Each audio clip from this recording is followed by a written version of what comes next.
Hi dear student, मेरा नाम है आदर्श और आप देख रहे हैं एडवाइस एविएटर।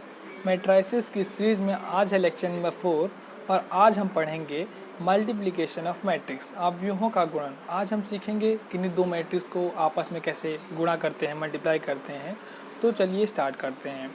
तो कैसे पहले मतलब कि उसके लिए कंडीशन क्या रिक्वायर्ड होती है वो समझते हैं। Condition for multiplication of matrix, किसी भी मैट्रिक्स को मल्टीप्लाई करने के लिए क्या कंडीशन होती हैं उसको देखते हैं। कंडीशन ये होती है कि नंबर ऑफ कॉलम्स, किसी एक मैट्रिक्स, मान लो मैं एग्जांपल बताता हूँ। एक मैट्रिक्स ये है जिसमें मान लो ये है और एक मैट्रिक्स ये है।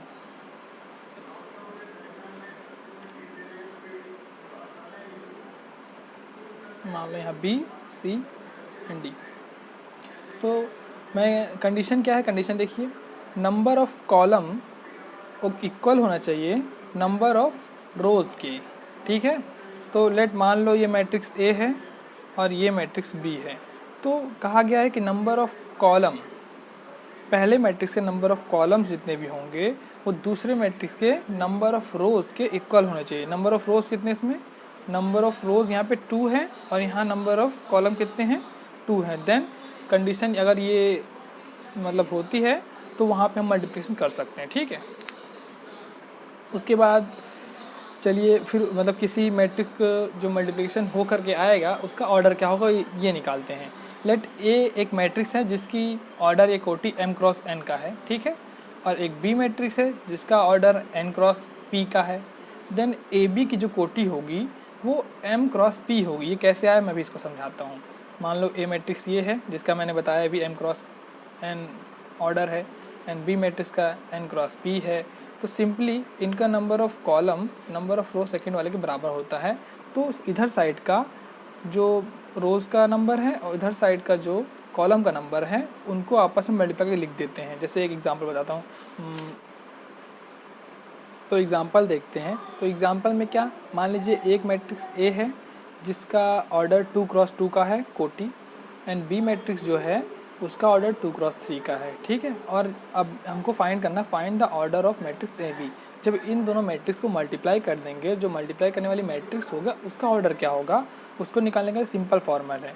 तो फर्स्ट वाले मैट्रिक्स का ऑर्डर लिखेंगे 2 क्रॉस 2, फिर सेकेंड वाले मैट्रिक्स का ऑर्डर लिखेंगे 2 क्रॉस 3, देन इसका फर्स्ट वाला एलिमेंट मतलब फर्स्ट वाला नंबर और इसके लास्ट वाले नंबर को साथ में नीचे लिख देंगे, बस ये लिखा 2 क्रॉस 3। ठीक है, जैसे मान लो एक और क्वेश्चन, मान लो एक मैट्रिक्स है जिसकी कोटि 3 क्रॉस 1 की हुई और दूसरा मैट्रिक्स है जिसका 1 क्रॉस 3 का हुआ। तो कुछ नहीं करना, इसका पहले वाला इसका लास्ट वाले से मिला करके लिख देंगे 3 क्रॉस 3, बस यही उसका ऑर्डर होगा। सिंपल तरीका एकदम। और मान लो आपको अगर रोज़ और नंबर ऑफ़ रोज़ और कॉलम फाइंड करने में दिक्कत हो रही है तो मेरी पुरानी वीडियोस देख लीजिए, सब कुछ क्लियर हो जाएगा। और ये क्वेश्चंस कुछ हैं मैंने दिए हैं आपके लिए, क्वेश्चन फॉर यू।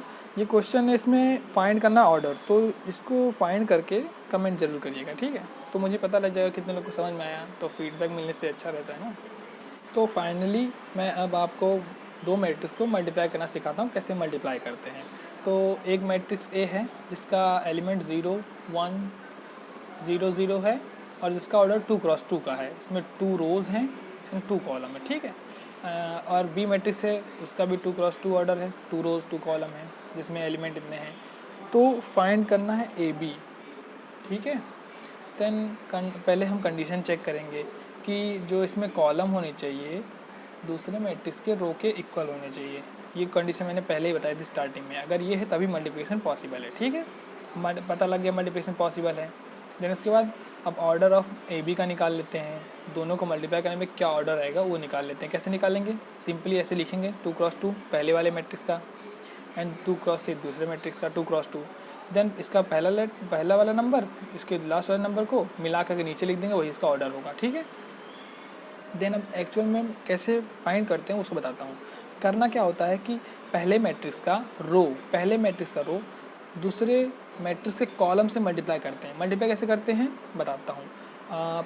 अब देखिए जो मतलब कि मल्टीप्लाई करने पर जो मैट्रिक्स मिलेगा उसके पोजीशन क्या होगी मैं दिखाता हूँ। पोजीशन ये होगी A B 1 1, first row first column का एलिमेंट, और फर्स्ट सेकेंड ऐसे second third second row first column और सेकेंड रो सेकेंड कॉलम। तो फर्स्ट एलिमेंट क्या होगा, फर्स्ट एलिमेंट के लिए इसके फर्स्ट रो को इसके फर्स्ट कॉलम से मल्टीप्लाई करने पड़ेंगे। 1 1 ना, फर्स्ट रो फर्स्ट कॉलम, तो 0 इंटू इसके पहला एलिमेंट, 0 इंटू 1, बीच में प्लस का साइन लगाएंगे हमेशा, फिर सेकेंड एलिमेंट उठा के 0 से मतलब मल्टीप्लाई 1 इंटू 0, कैसे, फर्स्ट रो उठा करके फर्स्ट कॉलम से मल्टीप्लाई, तो 0 into 1 and 1 into 0, 0 into 1 plus 1 into 0 करेंगे तो 0 आ जाएगा, तो ये मेरा फर्स्ट एलिमेंट निकल गया। अब AB 1 2 निकालना है, मतलब first row and second column, तो फर्स्ट रो उठाएंगे सेकेंड कॉलम से मल्टीप्लाई करेंगे, तो इसका पहला एलिमेंट इसके पहले एलिमेंट से मल्टीप्लाई होगा 0 इंटू 0 प्लस 1 नहीं प्लस, फिर इसका सेकेंड एलिमेंट उठा के इस रो सेकेंड रो के नहीं सेकेंड कॉलम से मल्टीप्लाई करेंगे 1 इंटू 0, तो 0 मिलेगा। अब AB 2 1 निकालना है, तो मतलब second row and first column, तो सेकेंड रो ये वाली है और फर्स्ट कॉलम ये वाला है, तो इसको उठा कर इससे मल्टीप्लाई करेंगे, तो 0 into 1 plus 0 into 1, 0 into 0, 0 into 0 sorry 0 है, तो 0 इंटू 0 तो 0 मिला, ठीक है। अब AB 2 2 मतलब second row and second column, तो सेकेंड रो ये वाली हो गई एंड सेकेंड कॉलम ये वाला हो गया, तो सेकेंड रो को सेकेंड कॉलम से मल्टीप्लाई कर देंगे, तो 0 इंटू 0 प्लस 0 इंटू 0 आ गया, ठीक है। तो मुझे ये सारी नंबर्स मिल चुके हैं, अब मैं इसको सिंपली यहाँ पे पुट कर दूँगा, AB 1 1 पोजीशन पर ये 0 सब 0 रख देंगे, तो फाइनल जो मैट्रिक्स मल्टीप्लाई मिला मुझे AB का वो 0 0 0 सारे एलिमेंट 0 हैं, इसलिए ये मैट्रिक्स कौन सी नल मैट्रिक्स है, ठीक है। एंड मैं एक चीज़ बताना चाहता हूँ कि इसको और भी सिंपल कर सकते हैं, कैसे, इस वाले रो को उठा के इस वाले कॉलम के साथ बस ऐसे लिख लेंगे, कैसे, इसको सीधा कर दें, जैसे ऐसे लेटा हुआ इसको सीधा कर दें, ठीक है। इसको मैं कर दूँगा, चलिए 0 1 था तो इसको मैं 0 1 ऐसे खड़ा कर दूँगा, ठीक है। फिर मल्टीप्लाई का साइन 1 0 मल्टीप्लाई, बीच में लगा देंगे प्लस, ठीक है। ऐसे ही तो है ये भी, देखिए 0 इंटू 1 प्लस का साइन 1 इंटू 0, इसको जब मल्टीप्लाई करेंगे तो ये हो जाएगा 0 और 0 0 0 प्लस 0 आ गया, ठीक है। ऐसे मैं इसको बता देता हूँ, 0 इस वाले मतलब इस लाइन को रो को उठा के इसके साथ मल्टीप्लाई, मतलब इसको सीधा कर देना, इसको सीधा करेंगे 0 इंटू 0 मल्टीप्लाई विद ये वाले घर 0 इंटू 0 बीच में प्लस का साइन 0 0 0 0 0 मिलेगा, तो ये रहा। देन अब नेक्स्ट क्वेश्चन देखते हैं। तो एक क्वेश्चन है, ये एनसीईआरटी क्वेश्चन है, ठीक है। मैं एनसीईआरटी क्वेश्चन एक सॉल्व करा रहा हूँ।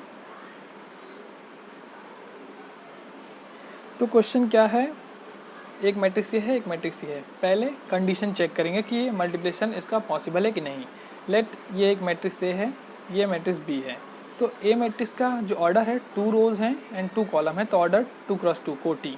एंड सेकेंड वाले का ऑर्डर क्या है 2 क्रॉस 3 का है। तो इसका जब मल्टीप्लाई कर देंगे, मतलब पहले कंडीशन चेक करना है ना। कंडीशन क्या, number of column first matrix के नंबर ऑफ रोज के बराबर होना चाहिए। तो नंबर ऑफ कॉलम यहाँ पे 2 है और यहाँ पे 2 रोज हैं, तो मतलब मल्टीप्लिकेशन पॉसिबल है। अब क्या निकालेंगे, जब मल्टीप्लाई होने के बाद जो ऑर्डर मिलता है मैट्रिक्स का, वो ऑर्डर क्या है वो निकालेंगे। तो 2 क्रॉस 2 लिख लेंगे, फिर 2 क्रॉस 3 लिख लेंगे, तो इसका फर्स्ट एलिमेंट और इसके लास्ट एलिमेंट को साथ लिख देंगे 2 क्रॉस 3, ठीक है। अब इसका मालूम चल गया ए बी का जो ऑर्डर होगा वो 2 क्रॉस 3 होगा, जिसमें 2 रोज होंगी एंड 3 कॉलम्स होंगी। सबकी पोजीशन मैंने दिखा दी है। अब पहला एलिमेंट निकालेंगे, मतलब first row and first column को मल्टीप्लाई करेंगे। इसका first row and first row उठाएंगे, इसके फर्स्ट कॉलम से मल्टीप्लाई करेंगे, तो क्या होगा 1 को 1 से मल्टीप्लाई, बीच में प्लस का साइन, फिर -2 एलिमेंट को उठाएंगे, इस 2 से मल्टीप्लाई करेंगे, तो इज इक्वल टू आएगा -3। अब AB 1 2 मतलब first row and second column, first row ये है एंड सेकेंड कॉलम ये है। अब सिंपल, फिर 1 को उठाएंगे 2 से मल्टीप्लाई करेंगे, प्लस फिर -2 को उठाएंगे 3 से मल्टीप्लाई करेंगे, यहाँ -4। फिर A13 निकालना है, AB 13, तो फिर फर्स्ट रो थर्ड कॉलम, फिर 1 को उठा के 3 से मल्टीप्लाई करेंगे, बीच में प्लस का साइन, फिर -2 को उठा करके 1 से मल्टीप्लाई करेंगे, फिर -1, और ऐसे ही फिर किसका A21 second row first column, 2 को उठा के 1 से मल्टीप्लाई करेंगे, प्लस 3 को उठा के 2 से मल्टीप्लाई करेंगे, 8 आ जाएगा। ऐसे ही सेकेंड वाला उठा करके सेकेंड रो से मल्टीप्लाई कॉलम से मल्टीप्लाई कर देंगे, फिर 13 आएगा। एंड ऐसे ही फाइनली 2 3 वाला आ जाएगा, तो 9। फिर इसको सिंपल लिख लेंगे पोजीशन में, तो इससे क्या मतलब कि हमने आंसर तो फाइंड कर लिया है। ये ऐसा टॉपिक है कि जितना प्रैक्टिस करेंगे, जितना डीपली समझेंगे और जितना प्रैक्टिस करेंगे उतने अच्छे से आएगा। तो उसको मतलब प्रैक्टिस ज़्यादा से ज़्यादा करना है आपको, तभी आपको अच्छे से समझ में आएगा। ठीक है, तो अब हम देखेंगे properties of multiplication of matrices. ठीक है, मतलब मल्टीप्लिकेशन की कुछ प्रॉपर्टीज़ देखेंगे, क्या क्या प्रॉपर्टीज़ उनकी होती हैं। पहली प्रॉपर्टीज़ है, अगर मैट्रिक्स मान लीजिए दो मैट्रिक्स हैं ए और बी, तो अगर multiplication of matrix A into B इस सीक्वेंस में हुआ है तो वो ज़रूरी नहीं है कि बी और ए के मल्टीप्लिकेशन के इक्वल हो। मतलब जैसे मैं समझाता हूँ, मान लो कोई दो नंबर हैं, जैसे 2 इंटू 5 करते हैं, वो इक्वल होता है 5 इंटू 2 के। बट ऐसा रूल मैट्रिक्स में नहीं होता है। मैट्रिक्स में ए मैट्रिक्स को बी से मल्टीप्लाई करने पर जो मैट्रिक्स मिलती है और बी मैट्रिक्स को ए से मल्टीप्लाई करने जो मैट्रिक्स मिलती है, दोनों ही डिफरेंट होती है। मतलब इसीलिए ये दोनों इक्वल नहीं होता। तो पहला तो प्रॉपर्टीज़ ये है। दूसरी प्रॉपर्टी है कि मान लो तीन मैट्रिक्स हैं, उनको मल्टीप्लाई करेंगे, इस सीक्वेंस में मल्टीप्लाई करेंगे तो दोनों इक्वल होंगे। A B C into C and A B into C is equal to A into B C, तो मतलब इक्वल होंगे। तो दूसरी प्रॉपर्टी हमारी ये हो गई।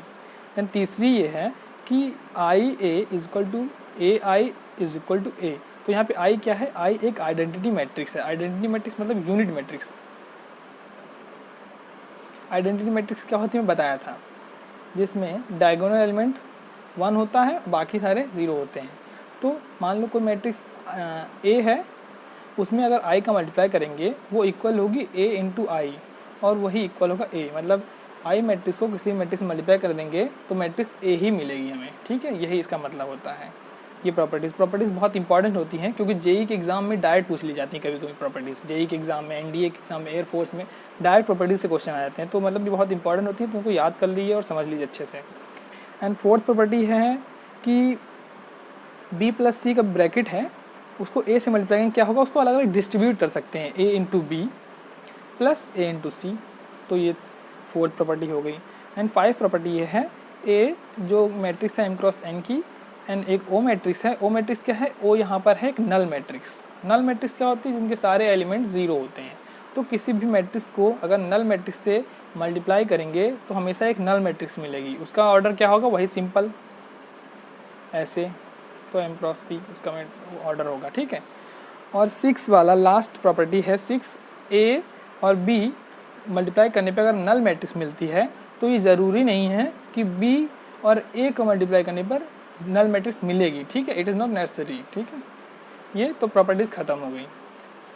तो thanks for watching my video. अगर वीडियो आपको अच्छी लगी तो लाइक करें, कमेंट करें, शेयर करें। अगर वीडियो समझने में कोई भी दिक्कत हो तो कमेंट करके मुझे ज़रूर बताएं, मैं उसे जल्द से जल्द ठीक कर दूँगा।